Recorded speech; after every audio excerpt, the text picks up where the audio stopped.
Hello, today we will discuss about ideal solution and non-ideal solution. It is very important topic for board as well as JEE and NEET.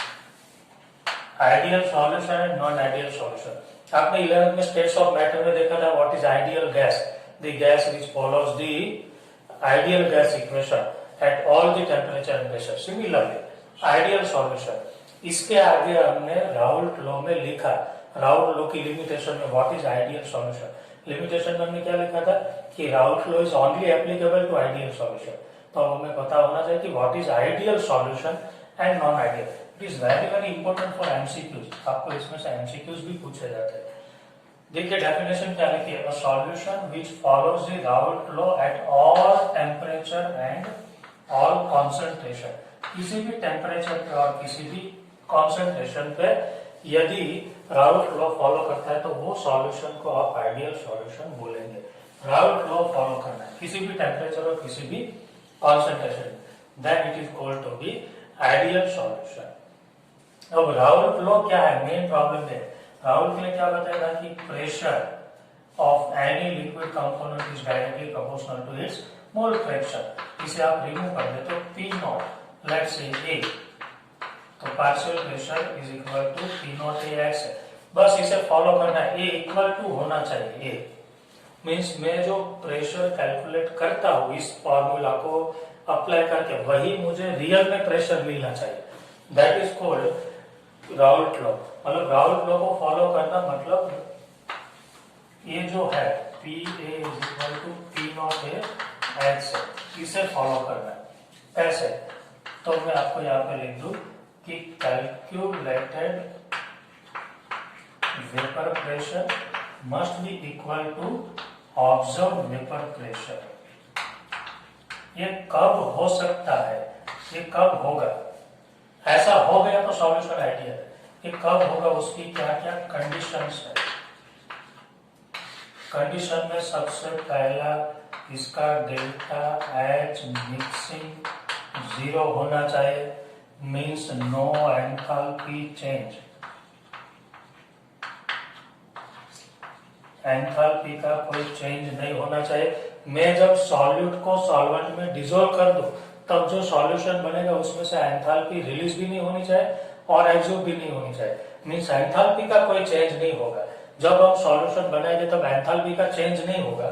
Then it is called ideal solution. Mix करते वक्त enthalpy का change 0.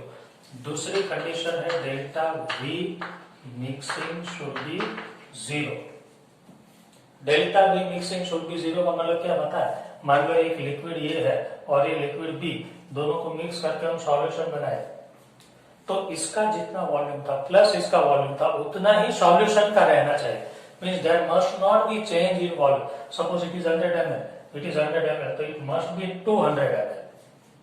Then it is called delta V mixing 0.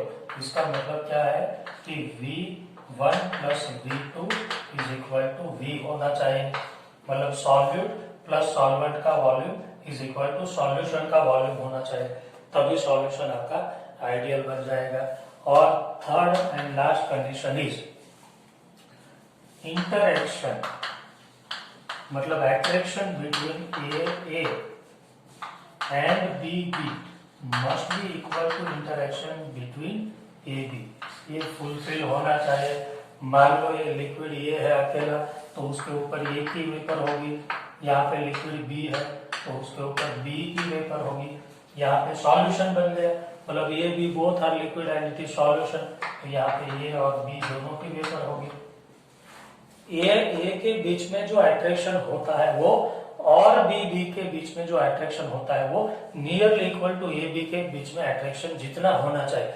मतलब attraction में ज्यादा change नहीं होना चाहिए, तभी इक्वल वेपराइजेशन होगा. तो ये तीन कंडीशन यदि फॉलो हो गए then the solution is called to be ideal solution.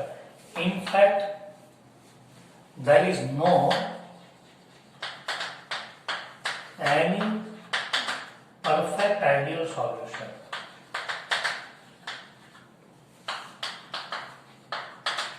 But most of solution becomes ideal when they are diluted because due to the less concentration of solute, the interaction becomes negligible.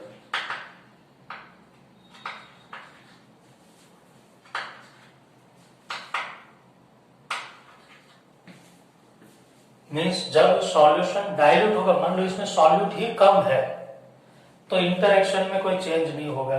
जितना ए में था उतना A B में, या B को निकाल दो, मान लो वेरी वेरी लेस, तो इसमें बी बहुत कम है, तो इंटरेक्शन तो ए जितना ही रहेगा, जितना पहले था उतना ही अब रहेगा, क्योंकि देयर इज नो सॉल्यूट और सॉल्यूट इज वेरी लेस। तो डाइल्यूटेड सॉल्यूशन जनरली आइडियल होते हैं, और इसीलिए तो हमने लिखा था Raoult flow is applicable to only diluted solution because diluted solution are generally ideal. और दूसरा आप इसे नोट कर लेना, स्क्रीनशॉट लेके हम आगे थोड़ा लिखते हैं कि दूसरा आइडियल सॉल्यूशन कब बन सकते हैं। Also when solute and solvent are similar, then solution becomes ideal. It is very very important। ये एग्जाम्पल देखना, मैं आपको यहाँ पे एग्जाम्पल लिख देता हूँ। सबसे पहला बेंजीन प्लस टॉल्यूइन। बेंजीन और टॉल्यूइन में कहा ज्यादा डिफरेंस है, both are almost similar. If one is benzene and another is toluene, तो ये दोनों जब साथ में आएंगे तब बेंजीन बेंजीन बेंजीन और टॉल्यूइन टॉल्यूइन का इंटरेक्शन बेंजीन टॉल्यूइन जितना ही होगा, बिकॉज बोथ आर हाइड्रोकार्बन, सिर्फ CH3 का डिफरेंस है। तो जब दोनों कंपोनेंट सिमिलर होंगे ना, तब इंटरेक्शन ऑलमोस्ट इक्वल होगा। दूसरा बेंजीन, दूसरा हम ले लें हेक्सेन प्लस हेक्टेन, इसमें भी सिर्फ एक CH3 का डिफरेंस है। Third chlorobenzene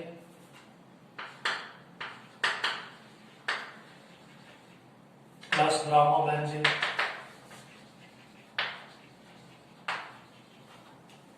fourth SiCl4 plus CCl4, इसमें सिर्फ क्लोरीन और ब्रोमीन का डिफरेंस है, और वो भी सेम ग्रुप पे बिलोंग करते हैं, so there is no difference, they both are similar. इसमें भी they belongs to same group, chlorine chlorine तो सेम। मींस जब दोनों कंपोनेंट सिमिलर हो गए ना, then the solution becomes ideal.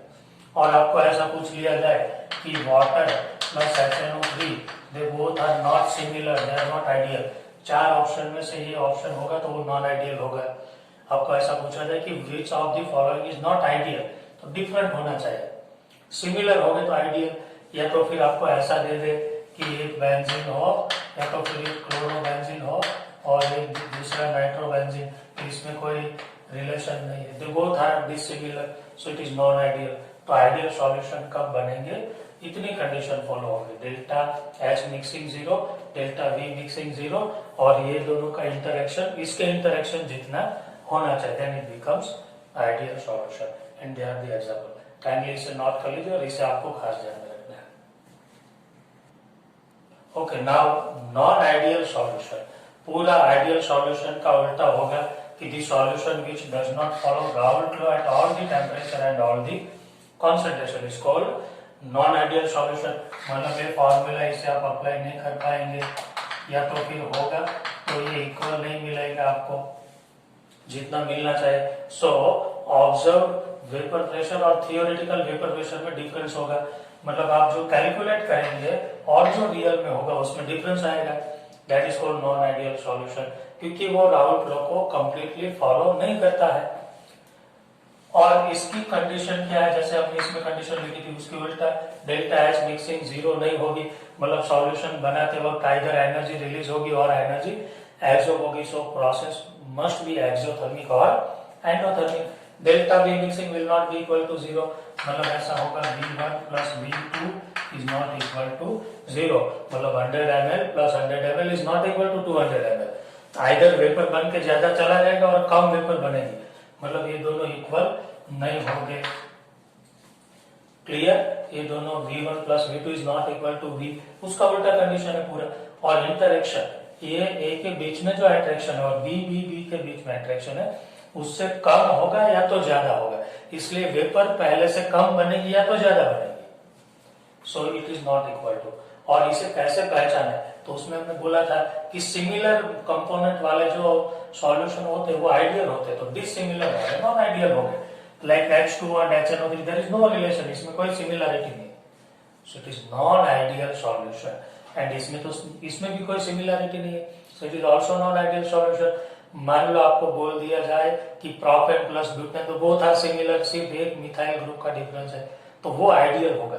जब डिसिमिलर होगा तब नॉन आइडियल होगा। अब नॉन आइडियल में दो पार्ट है, जैसे गैस में था non ideal gas, positive negative deviation. Similarly ये राउट लॉ को फॉलो नहीं करता है, तो either it deviate positively from Raoult law और it deviate negatively from Raoult law. तो इसकी दो टाइप है जो हम देखते हैं, इसे आप पहले नोट कर लीजिए। ओके, तो non ideal solution are of two type, they shows positive deviation और negative deviation from Raoult law. Means जो पॉजिटिव डेविएशन शो करते हैं और नेगेटिव डेविएशन शो करते हैं, ऐसे दो टाइप है non ideal solution. Ideal means which follows the Raoult law, non-ideal means which do not follow the Raoult law। और इसकी दो टाइप है, देखिए, जितना वेपर प्रेशर मिलना चाहिए था उतना नहीं मिला, that is called non ideal. उससे ज्यादा मिला तो पॉजिटिव डेविएशन, उससे कम मिला तो नेगेटिव। मीन्स जितना वेपर प्रेशर मिलना चाहिए था उससे ज्यादा मिला, रियल में देखिए ज्यादा मिला, कैलकुलेटेड कम आया, मतलब मेरी कैलकुलेशन मैंने जब की तब जो वेपर प्रेशर मुझे मिला उससे ज्यादा है रियल में, मतलब रियल में कुछ गड़बड़ हो रहा है, तब हमारी थियरी रॉन्ग जा रही है और रियलिटी कुछ और है।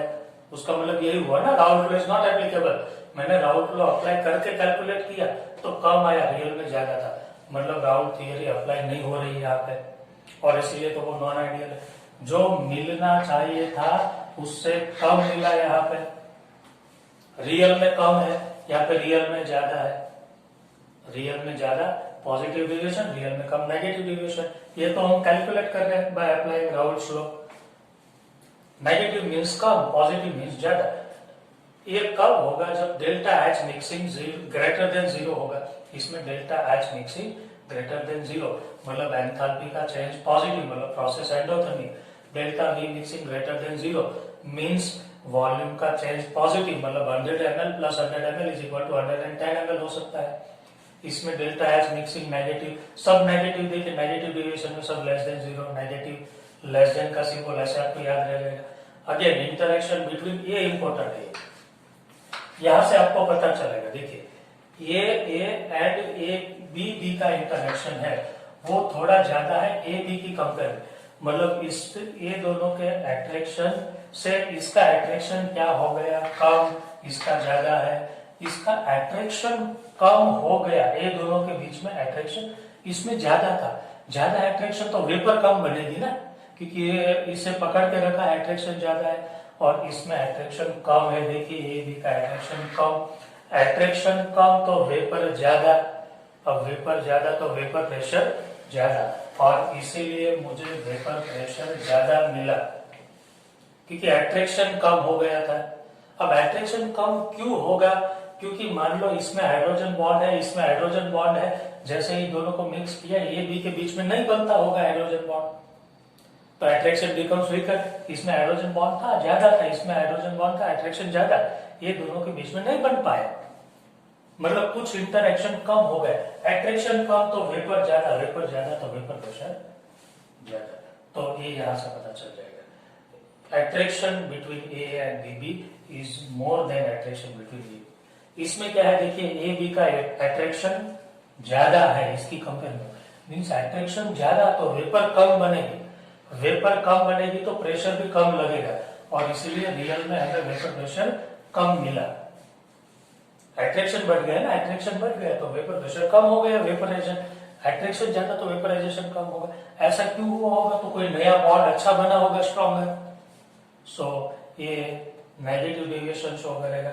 इसमें क्या लिखा है, observe boiling point is less, ये थोड़ा रिवर्स साइन है इसमें, ये दोनों मीन्स बॉइलिंग पॉइंट कम होगा क्योंकि वेपर प्रेशर ज्यादा है यहाँ पे। आपको तो पता है वेपर प्रेशर ज्यादा उतना बॉइलिंग पॉइंट कम, क्योंकि मान लो एटमोस्फेयर का प्रेशर 1 है, इसे 1 तक ले जाने में जो टेम्परेचर देना पड़ता है उसे हम क्या बोलते हैं, बॉइलिंग पॉइंट। अब यहाँ पे मान लो 0.8 है तो 1 तक तो जल्दी चला जाएगा। 0.8 क्यों है, क्योंकि वेपर प्रेशर ज्यादा है तो जल्दी चला जाएगा, मतलब कम टेम्परेचर में बॉइल हो जाएगा। सो बॉइलिंग पॉइंट लेस। और इसमें देखिए वेपर प्रेशर कम है, मतलब मान लो 0.6 है तो इसे ले जाने में हीट ज्यादा करना होगा बॉइल करने में, तो इसका बॉइलिंग पॉइंट ज्यादा है। क्लियर हो गया, नेगेटिव डेविएशन का रियल बॉइलिंग पॉइंट ज्यादा, पॉजिटिव डेविएशन का रियल बॉइलिंग पॉइंट कम होगा। That is the difference between positive and negative deviation.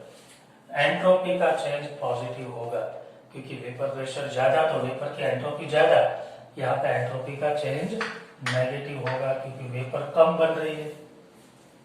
ये कुछ एग्जाम्पल से आप ऐसे ही देखेंगे तो थोड़ा बहुत पता चलेगा कि बॉन्डिंग का क्या होता होगा। ये एग्जाम्पल आपको खास याद रखना, इसमें से आपको एमसीक्यू पूछे जाते हैं। ये देखिए हम एक एग्जाम्पल ले, इसमें ये जो CHCl3 था और CH3COCH3, इसमें ये CHCl3 मतलब A और B के बीच में जो अट्रैक्शन उससे ज्यादा ये दोनों के बीच में अट्रैक्शन होने लगा, because this hydrogen is somewhat polar due to this 3 chlorine minus hifi, और ये हाइड्रोजन और ये ऑक्सीजन हाइड्रोजन बॉन्ड बन गया, so attraction becomes greater. So it is all about positive and negative deviation. Kindly इसे note कर लीजिए। Okay, तो another important topic, azeotropic mixture. Generally, suppose it is liquid A, liquid B, दोनों को mix करके हमने सॉल्यूशन बनाया। अब मान लो लिक्विड A का बॉइलिंग पॉइंट 70 डिग्री है, लिक्विड B का बॉइलिंग पॉइंट 120 डिग्री है। जब मैं हीट करना स्टार्ट करूंगा तो पहले लिक्विड ये चला जाएगा बिकॉज कम बॉइलिंग पॉइंट है, उसके बाद में पूरा ये चला गया, उसके बाद में एक एक करके जाएंगे, पहले ये चला जाएगा फिर बी चला जाएगा, अलग अलग होके जाएंगे अलग अलग टाइम पे because boiling point are different. But azeotropic mixture में क्या होता है, इसका बॉइलिंग पॉइंट मान लो 70 है, इसका 120 में जब बॉइल करूंगा ना तो दोनों साथ में जाएंगे, ये भी मतलब जैसा सॉल्यूशन में था वैसा ही साथ में ही जाएंगे। बाहर जाने के बाद में भी सॉल्यूशन, अंदर तो वो अट्रैक्टेड थे, बाहर भी अलग नहीं हुए, साथ में है। ये भी देखिए, ये वेपर में है और ये लिक्विड में है, दोनों में same composition, no change. Binary mixture which है same composition in both liquid and vapour phase, मतलब सॉल्यूशन के अंदर जैसे थे वैसे ही बाहर अलग नहीं हुए after boiling, that is called isotropic. ऐसा कब होता है, सब जगह पे नहीं होता है। They can not be they are obtained by mixing 2 different liquid in fix proportion, मतलब किसी 2 लिक्विड को हमें कोई फिक्स प्रोपोर्शन में मिक्स करना होगा। ऐसा नहीं कि किसी को भी मिक्स कर दिया और सब साथ में बॉइल हो गए। 70 और 120 वाला के साथ में जाएगा, पहले 70 वाला बॉइल हो जाएगा फिर 120 वाला, बट वही दोनों का मैं कुछ एक फिक्स प्रोपोर्शन बना दूं तो साथ में जाएंगे। सो दे कैन बी प्रिपेयर्ड, मतलब ऐसा सॉल्यूशन कैसे बनता है, तो कोई 2 लिक्विड को फिक्स प्रोपोर्शन में मिक्स करना होता है। दूसरा, दे can not be separated by fractional distillation method. Fractional distillation method क्या है, 2 लिक्विड को बॉइलिंग पॉइंट के डिफरेंस के बेस पे सेपरेट करने का मेथड है। ये दोनों को मुझे सेपरेट करना है, एक 70 वाला एक 120 वाला, तो मैं बॉइल कर दूं, 70 वाला बॉइल होकर अलग हो गया, 120 वाला रह गया, मैंने इस 100 पे हीट किया। सो फ्रैक्शनल डिस्टिलेशन से 2 liquid due to difference of boiling point separate हो सकते हैं, that is fractional distillation. But इस सॉल्यूशन को एज़ोट्रॉप को आप सेपरेट नहीं कर सकते बाय यूजिंग दिस मेथड, क्योंकि ये तो दोनों साथ में ही जाने वाले, सेपरेट भी नहीं हो गए। So azeotropic mixture cannot be separated by fractional distillation method. 2 type के एज़ोट्रॉप होते हैं, minimum boiling azeotrope and maximum boiling azeotrope. Azeotrope समझ में आ गए ना, जैसा लिक्विड में है ऐसा ही वेपर में, मतलब बॉइल होने के बाद में भी दोनों साथ में, सॉल्यूट और सॉल्वेंट। मिनिमम बॉइलिंग और मैक्सिमम बॉइलिंग आइसोटोप मतलब इसका बॉइलिंग पॉइंट कम होगा. Boiling point of mixture isotopic mixture is less than the boiling point of component. Component से कम होगा. मैक्सिमम मतलब इसका बॉइलिंग पॉइंट इसके जो कंपोनेंट है इसमें से ज्यादा वाला होगा. हम एग्जांपल लेके समझते हैं. मान लो इथेनॉल का बॉइलिंग पॉइंट 78 डिग्री है और वाटर का बॉइलिंग पॉइंट 100 डिग्री है. दोनों को मिक्स कर दिया, आइसोटोप बन गया. कितना मिक्स करना है? 95 एंड 5 फिक्स प्रोपोर्शन तभी हो पाएगा. अब इसे मैं जब बॉईल करूंगा ना तो इसका बॉइलिंग पॉइंट 78 है. मतलब कौन सा वाला हुआ? मिनिमम वाला. मिनिमम बॉइलिंग आइसोटोप मतलब कम वाला बॉइलिंग पॉइंट पे ये दोनों साथ में चले जाएंगे. सोचिए वाटर भी 78 तक में चला जाएगा. सो it is minimum boiling isotope. दो में से जिसका बॉइलिंग पॉइंट कम उसके आजू बाजू में बॉइल होगा, इसके नियर बाय, इसमें नहीं. ऐसा क्यों हुआ? वो कम बॉइलिंग पॉइंट पे बॉइल हो गए क्योंकि आपको तो पता है कि पॉजिटिव डेविएशन में क्या होता है, ये दोनों का अट्रैक्शन, इससे इसका अट्रैक्शन कम होता था, ए बी का अट्रैक्शन कम था. अब अट्रैक्शन कम तो वेपर ज्यादा थी, वेपर ज्यादा तो बॉइलिंग पॉइंट कम, वेपर प्रेशर ज्यादा तो बॉइलिंग पॉइंट कम. And that's why they are minimum boiling isotope. मतलब जल्दी बॉइल हो जाएंगे. नेगेटिव डेविएशन वाले का बॉइलिंग पॉइंट कम होता है, हमने आगे देखा. Similarly maximum boiling isotope. Maximum boiling isotope कौन होते हैं? तो जो राउल्ट लॉ से नेगेटिव डेविएशन शो करे. Negative deviation from Raoult law उसे हम बोलते हैं maximum boiling isotope. Suppose H2O 32% and HNO3 60%. It is maximum boiling isotope. मतलब क्या होगा? इसका 100 डिग्री बॉइलिंग पॉइंट है और इसका 80 होता है. तो इस मिक्सचर को जब हम मिक्सचर को बॉईल करेंगे ना तो इसके आजू बाजू में बॉईल होगा. मीन्स 120 के आजू बाजू बॉईल होता है. मतलब ज्यादा टेम्परेचर के नजदीक में हुआ, कम से नजदीक में. Is maximum boiling isotope.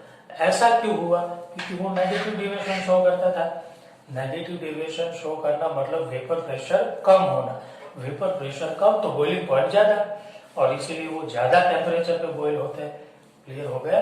Minimum boiling and maximum boiling isotope. Minimum मतलब पॉजिटिव डेविएशन वाला, राउल्ट लॉ वाला, और ये नेगेटिव डेविएशन शो करेगा. एग्जांपल खास याद रख लेना एमसीक्यू के लिए और इसे आप पूरा नोट कर लीजिए.